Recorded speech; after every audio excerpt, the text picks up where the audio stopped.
रोजाना यूपी चुनाव का अपडेट जानने के लिए क्लीन न्यूज यूपी को सब्सक्राइब करना बिल्कुल ना भूलें। तो चलिए जानते हैं आज की 10 बड़ी खबरों को।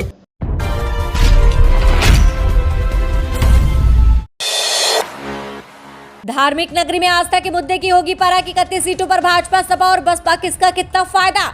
यूपी विधानसभा चुनाव अब धार्मिक नगरी में पहुंच चुका है। अयोध्या, प्रयागराज, वाराणसी, चित्रकूट और मिर्जापुर यूपी के प्रमुख धार्मिक केंद्र हैं। भाजपा के एजेंडे में यही धार्मिक केंद्र हमेशा से रहे हैं, मगर इस बार विधानसभा चुनाव में भाजपा के साथ सपा हो या बसपा या फिर कांग्रेस, सभी के एजेंडा में धार्मिक केंद्र रहा है। धार्मिक नगरी में कुल 31 सीटें हैं। इन सीटों पर अब सभी पार्टियों की आस्था की परीक्षा होगी और पता चलेगा किसको कितना फायदा मिला। वर्ष 2017 के चुनाव में देखा जाए तो सर्वाधिक 28 सीटें भाजपा ने जीती थी। बसपा को 2 और सपा को मात्र 1 सीट पर संतोष करना पड़ा था, मगर वर्ष 2012 के चुनाव में सपा ने 17 सीटें जीती थी। इस बार विधानसभा चुनाव से पहले धार्मिक नगरी से ही अधिकतर ने अभियान की शुरुआत की। बसपा ने ब्राह्मणों को जोड़ने के लिए अयोध्या से ही इसकी शुरुआत की। सपा मुखिया अखिलेश यादव भी मथुरा गए। अब देखना होगा कि पार्टियों को उनके प्रयासों में कितनी सफलता मिलती है। यूपी में 5वें चरण का मतदान आज। केशव राजा भैया समेत कई दिग्गजों की प्रतिष्ठा लगी दांव पर। विधानसभा चुनाव के 5वें चरण में रविवार को राज्य के 12 जिलों की 61 विधानसभा सीटों पर मतदान होगा। इस चरण में प्रदेश के उप मुख्यमंत्री केशव प्रसाद मौर्य सहित प्रदेश सरकार के कई प्रमुख मंत्रियों और कई सियासी दिग्गजों की किस्मत का फैसला होगा। उप मुख्यमंत्री केशव प्रसाद मौर्य सिराथू विधानसभा सीट से भाजपा उम्मीदवार हैं, तो इलाहाबाद पश्चिमी से प्रदेश सरकार के वरिष्ठ मंत्री व प्रवक्ता सिद्धार्थनाथ सिंह, इलाहाबाद दक्षिण से अल्पसंख्यक कल्याण मंत्री नंद गोपाल गुप्ता नंदी, मनकापुर सीट से भाजपा के वरिष्ठ नेता व समाज कल्याण मंत्री रमापति शास्त्री चुनाव लड़ रहे हैं। इसी क्रम में प्रतापगढ़ सीट से कांग्रेस की प्रवक्ता आराधना मिश्रा, मोना कुंडा से जनसत्ता दल लोकतांत्रिक के अध्यक्ष व चर्चित नेता रघुराज प्रताप सिंह उर्फ राजा भैया, प्रतापगढ़ सदर से अपना दल कमेरावादी के अध्यक्ष कृष्णा पटेल, अमेठी से डॉक्टर संजय सिंह, बाराबंकी से जैतपुर सीट से कांग्रेस के वरिष्ठ नेता पीएल पुनिया के बेटे तनुज पुनिया, मंजनपुर सीट से सपा के इंद्रजीत सरोज और करछना से सपा के उज्जवल रमन सिंह के भी भाग्य का फैसला रविवार को ही होगा। सभी बीएलओ को निर्देश दिए गए हैं कि वे मतदान की अवधि में मतदाता सूची के साथ हेल्प डेस्क पर उपस्थित रहेंगे एवं आने वाले मतदाताओं की सहायता करेंगे। दिव्यांग मतदाताओं के लिए मतदान केंद्रों पर व्हीलचेयर एवं वॉलंटियर की व्यवस्था की गई है। गोरखपुर में बीजेपी पर जमकर बरसे अखिलेश, बोले गर्मी निकालने वालों की भाप निकालेंगे नौजवान और किसान। समाजवादी पार्टी के राष्ट्रीय अध्यक्ष एवं पूर्व मुख्यमंत्री अखिलेश यादव ने शनिवार को योगी की गढ़ गोरखपुर में भाजपा सरकार पर जमकर हमला बोला। अखिलेश ने पूरे भाषण के दौरान मुख्यमंत्री योगी को निशाने पर रखा। उन्होंने कहा कि वह कह रहे थे कि गर्मी निकाल देंगे, इस बार यहाँ का नौजवान, किसान और मजदूर इनकी भाप निकाल देगा। भाप क्यों ना निकाले, 3 साल से भर्ती बंद है। हमारे नौजवान जो भर्ती में होने के बाद वर्दी पहनकर देश की रक्षा करना चाहते थे, उन्हें मौका नहीं मिला। समाजवादी सरकार आएगी तो फौज और पुलिस में भर्ती करेगी। पिपराइच विधानसभा क्षेत्र के बांस स्थान में चुनावी जनसभा को संबोधित करते हुए अखिलेश यादव ने कहा कि यह जोश बता रहा है कि इस बार पिपराइच और कंपैरियरगंज ही नहीं बल्कि गोरखपुर की सभी सीटें सपा जीतने जा रही है। इतनी बड़ी संख्या में जो लोग आए हैं, ये बताता है कि इस बार भाजपा का सफाया होने जा रहा है। अखिलेश यादव ने कहा कि सरकार बनी तो 300 यूनिट बिजली फ्री दी जाएगी, किसानों को सिंचाई के लिए भी बिजली फ्री दी जाएगी। अखिलेश यादव ने भाजपा सरकार पर हमला बोलते हुए कहा कि ये 5 साल मलाई खाते रहे, 5 साल खजाना लूटते रहे, कुल 11 लाख पद सरकारी खाली हैं, अभी तक नहीं भरे गए। बसपा को वोट देना क्यों जरूरी है, योगी के गढ़ में जनता को समझाने पहुंची मायावती।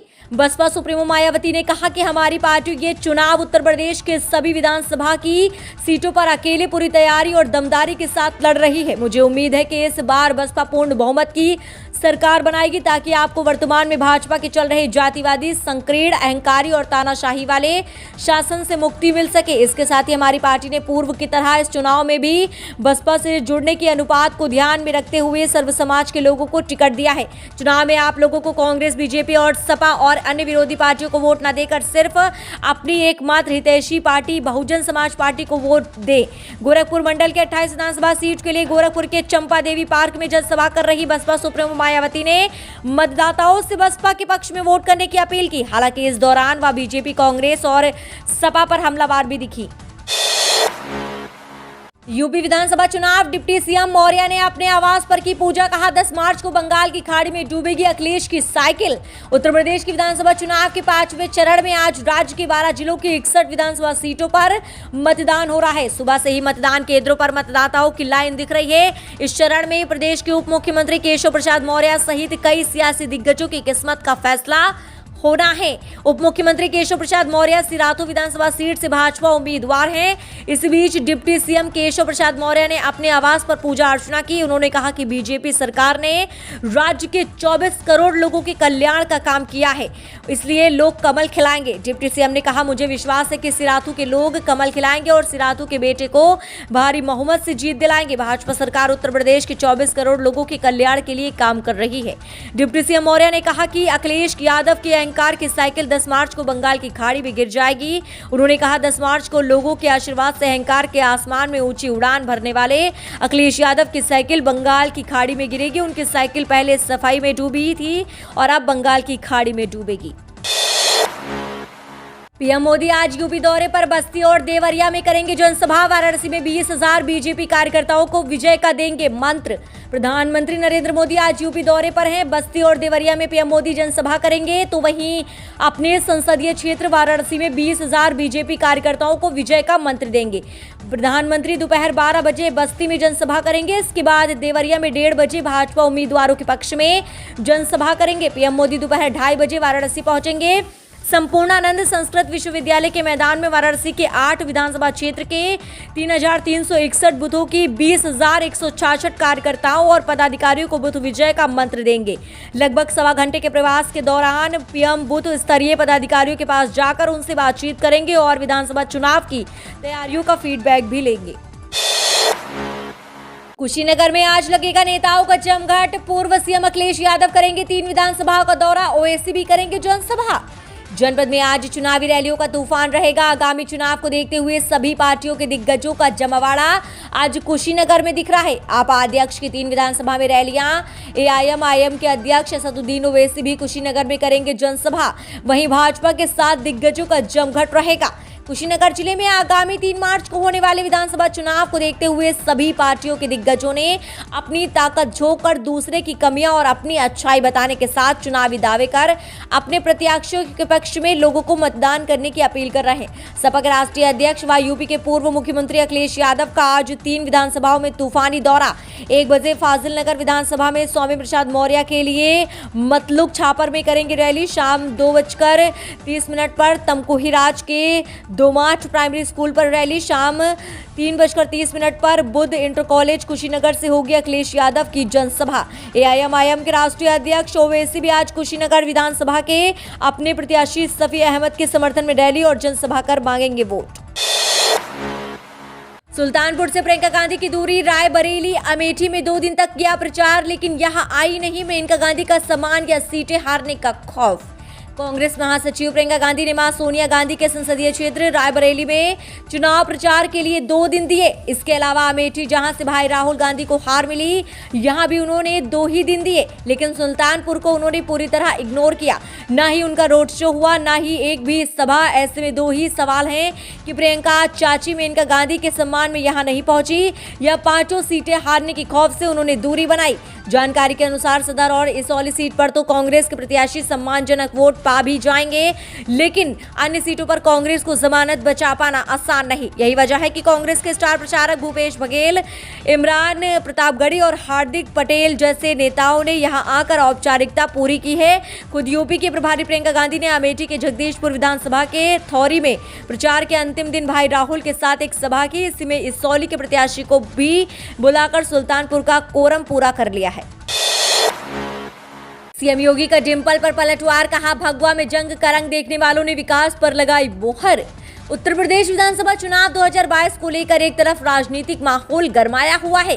सपा प्रमुख अखिलेश यादव की पत्नी डिंपल यादव द्वारा भगवा वस्त्र को लेकर जंग का रंग कहे जाने को लेकर पूछे गए सवाल पर सीएम योगी आदित्यनाथ ने पलटवार किया।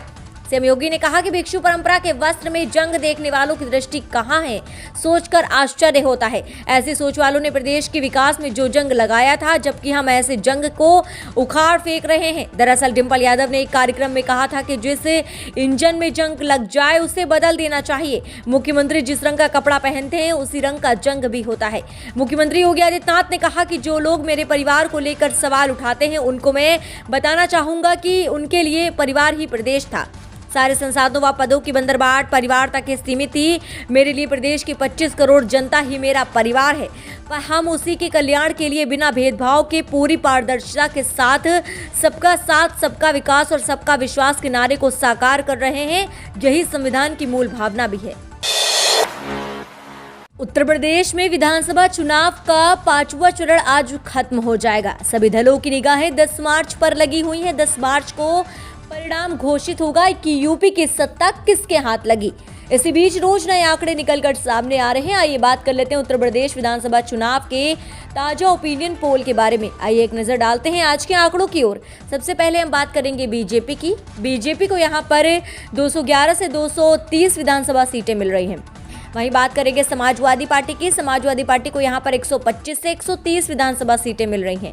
कांग्रेस को यहां पर 3 से 9 विधानसभा सीटें मिल रही हैं। बहुजन समाज पार्टी को यहां पर 8 से 16 विधानसभा सीटें मिल रही हैं।